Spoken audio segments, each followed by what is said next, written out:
Hi అండి, welcome to సాయిస్ kitchen. బాగున్నారండి మీరు? మేమైతే బాగున్నామండి. ఇప్పుడైతే మీకోసం నేను ఒక మంచి స్నాక్ రెసిపీ అయితే చేసి చూపిస్తానండి. మిగిలిపోయిన అన్నంతో అయితే పునుగులు చేసి చూపిస్తాను. క్రిస్పీగా కారం కారంగా సూపర్గా ఉంటాయండి ఇవైతే. నేను ఇప్పుడైతే మీకు పునుగులు చేసి చూపిస్తానండి. ఒక కప్పు వరకు నేను మిగిలిపోయిన అన్నాన్ని అయితే తీసేసుకున్నాను. చూడండి, ఒక కప్పుతో తీసేసుకున్నానండి. ఒక కప్పు అన్నంకి ఒక్క 3 టేబుల్ స్పూన్ వరకు శనగపిండి తీసేసుకున్నానండి. శనగపిండిని అయితే తీసేసుకోవాలి. ఇప్పుడు ఇది పక్కన పెట్టేసుకొని ఇప్పుడు ఇది అయితే మిక్సీ పట్టుకుందాం అండి. ఒక పావు కప్పు వరకు వాటర్ వేసేసుకొని ఇది మిక్సీ పట్టుకుందాం అన్నాన్ని. ఇప్పుడు ఒక మిక్సీ జార్ తీసేసుకొని అన్నాన్ని అయితే మిక్సీ జార్లో వేసేసుకుందాం. ఈ విధంగా వేసేసుకొని ఒక పావు కప్పు వరకు వాటర్ వేసి మెత్తగా మిక్సీ పట్టుకోవాలండి. చూడండి, ఇంతే అండి. వేసేసుకొని ఇప్పుడు ఇదైతే మెత్తగా మిక్సీ పట్టి చూపిస్తానండి. చూడండి, ఈ విధంగా అయితే మెత్తగా పేస్ట్ లాగా మిక్సీ పట్టుకోవాలండి. చూసారా, ఈ విధంగా ఉండాలి. ఎక్కడ అన్నం మెతుకులు లేకుండా ఈ విధంగా మెత్తగా మిక్సీ పట్టుకోవాలండి. ఇప్పుడు ఇదైతే ఒక మిక్సింగ్ బౌల్లో వేసేసుకుందాం. ఈ మొత్తాన్ని కూడా ఇందులో వేసేసుకుందాం అండి. చూడండి, ఈ విధంగా మిక్సింగ్ బౌల్లో వేసేసుకోవాలండి. గ్రైండ్ చేసిన అన్నాన్ని మిక్సింగ్ బౌల్లో వేసేసుకొని మీడియం సైజు ఒక ఆనియన్ అండి చిన్నగా తురిమేసుకొని వేసుకుంటున్నాను. ఇందులోనే ఒక 3 మీడియం సైజు పచ్చిమిర్చి అండి సన్నగా తురిమేసుకున్నాను. ఇందులోనే కొద్దిగా అల్లం తురుము, ఇందులో కొద్దిగా కరివేపాకు తురుమండి, కొద్దిగా కొత్తిమీర తురుము. ఈ విధంగా ఇవన్నీ కూడా వేసేసుకోవాలండి. ఇందులోనే కొద్దిగా ఒక 1/2 టేబుల్ స్పూన్ వరకు జీలకర్రను వేసుకోండి. వేసేసుకొని ఇప్పుడైతే ఒక 3 టేబుల్ స్పూన్ వరకు నేనైతే శనగపిండి తీసేసుకున్నాను కదండి, ఇవైతే వేసుకుంటాను. మీరు మీడియం సైజు కప్పుతో అన్నం తీసేసుకుంటే ఒక 2 టేబుల్ స్పూన్లు అయితే సరిపోతాయండి. నేనైతే పెద్ద బౌల్తో తీసేసుకున్నాను కదా, అందుకు ఒక 3 టేబుల్ స్పూన్ వరకు వేసేసుకున్నాను. ఇప్పుడు ఇవన్నీ కూడా మిక్స్ చేసుకోవాలండి. కొద్దిగా సాల్ట్ వేసుకుందాం. కొద్దిగా సాల్ట్, దీనికి సరిపడా సాల్ట్ వేసేసుకోవాలండి. వేసేసుకొని మొత్తాన్ని కూడా మంచిగా కలిపేసుకుందాం. కొద్దిగా తిక్కగా ఉంటే కొద్దిగా వాటర్ వేసుకొని కలిపేసుకోవాలండి. చూడండి, ఈ విధంగా మొత్తము కూడా కలిసేటట్టు కలిపేసుకుందాం. చూడండి, ఈ విధంగా కలిపేసుకొని కొద్దిగా మనకి పలచగా ఉండాలండి. కొద్దిగా అండి మనం పునుగులు వేసుకునేటట్టు ఉండాలి. కొద్దిగా అయితే ఒక 2 టేబుల్ స్పూన్ వరకు నేనైతే వాటర్ వేసుకుంటానండి. 2-3 టేబుల్ స్పూన్ వరకు వాటర్ వేసేసుకొని కలిపేసుకుందాం. మరీ పలచగా చేసుకోకండి, మీకు పునుగులు అయితే మంచిగా రావండి. కొద్దిగా మనకి చూసారా, మనం ఈ విధంగా వేసేటప్పుడు మనకు పునుగులు వేసుకునేటట్టు రావాలి. చూసారా, ఈ విధంగా అయితే రావాలండి. ఇప్పుడు ఈ పిండి అయితే మనకు రెడీ అయిపోయింది. ఇప్పుడు ఇది పక్కన పెట్టేసుకొని ఆయిల్ కూడా పెట్టేసుకుందామండి స్టవ్ పైన. చూడండి, ఆయిల్ కూడా నేను పెట్టేసుకున్నానండి. ఇదైతే మీడియంలో హీట్ అవ్వాలండి.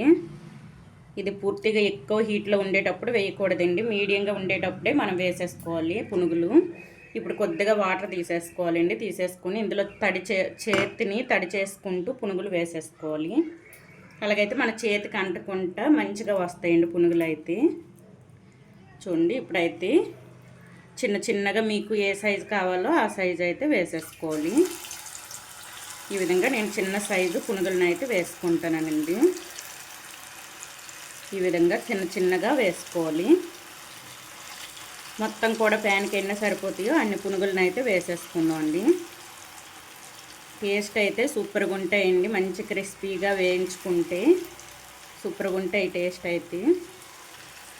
చూడండి, ఈ విధంగా మొత్తం కూడా వేసి చూపిస్తానండి.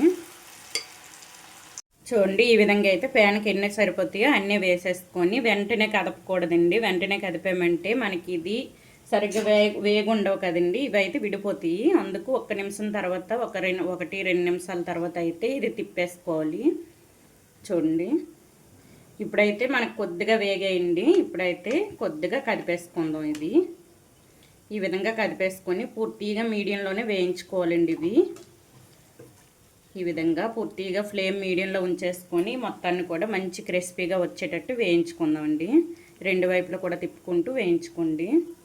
చూడండి పునుగులు అయితే మనకు రెడీ అయిపోయింది. ఈ విధంగా అయితే నేను వేసేటప్పుడు ఎప్పుడైనా సరే మీడియంలోనైనా సిమ్లో అయినా ఉంచేసుకొని వేసుకోవాలండి.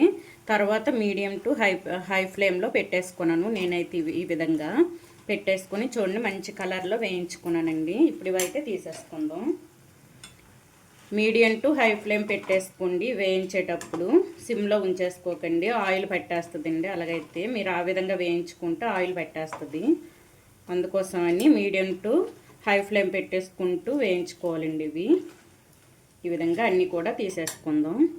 చూడండి రెండో వాయి కూడా మనకి రెడీ అయిపోయిందండి. ఇంకొద్దిగా వేసుకున్నాను కదా, తర్వాత ఇది కూడా మనకి రెడీ అయిపోయింది. ఇవి కూడా తీసేసుకుందాం అండి ప్లేట్లో. అయితే ఈ విధంగా అయితే వేగాలండి. మనకి మంచి క్రిస్పీగా మంచి గోల్డెన్ కలర్ వచ్చేంత వరకు ఈ విధంగా వేయించుకోవాలి. ఈ విధంగా వేయించుకుంటేనే మనకి క్రిస్పీగా ఉంటాయండి. తినేటప్పుడు క్రిస్పీగా ఉంటాయి. అసలు మనం ఎప్పుడు చేసుకోవాలనుకుంటామండి. ఈ విధంగా అయితే అంత బాగుంటాయండి, టేస్ట్ కూడా. చూడండి ఈ విధంగా అయితే వేయించుకోవాలి మొత్తం కూడా. ఇప్పుడు ఒక ప్లేట్లో వేసి చూపిస్తానండి. చూడండి చాలా టేస్టీగా ఉండే అన్నంతో చేసిన పునుగుల రెసిపీ అయితే మనకు రెడీ అయిపోయిందండి. ఈ విధంగా అయితే చేసేసుకోండి. టేస్ట్ అయితే సూపర్గా ఉందండి. మనకి క్రిస్పీగా వచ్చాయి. ఇది టమాటా సాస్తో అయినా నార్మల్గా మనం సన్నగా తురుముకొని ఆనియన్స్ వేసుకొని తిన్నా సరే బాగానే ఉంటుందండి. టేస్ట్ అయితే సూపర్గా వచ్చిందండి. చూసారా మనకి క్రిస్పీగా వచ్చాయి. చూడండి క్రిస్పీగా వచ్చాయండి. లోపల స్పాంజీగా బయటన క్రిస్పీగా సూపర్గా ఉన్నాయి. టేస్ట్ అయితే చూసారా మనకి లోపల గుల్లగా వచ్చి బాగున్నాయండి. మనకి ఇవైతే ఈవినింగ్ స్నాక్స్గా అయినా పిల్లలకి టిఫిన్ బాక్స్లో స్నాక్స్ పెట్టుకోవడానికైనా సరే బాగానే ఉంటాయండి. అన్నం మిగిలేటప్పుడు వేస్ట్ చేయకుండా ఈ విధంగా అయితే పునుగులు చేసి పెట్టుకోండి. పిల్లలు ఇష్టపడతారు. పిల్లలైనా పెద్దవాళ్ళైనా ఎవరైనా సరే ఇష్టంగా తింటారండి. పునుగులు అయితే టేస్టీగా ఉన్నాయండి. ఈ విధంగా అన్నంతో పునుగులు అయితే చేసేసుకోండి. అన్నంతో చేసిన పునుగుల రెసిపీ కనుక మీకు నచ్చినట్లయితే అండి లైక్ చేయండి, షేర్ చేయండి, నా ఛానల్ను సబ్స్క్రైబ్ చేసుకోండి. ఓకే బాయ్ అండి.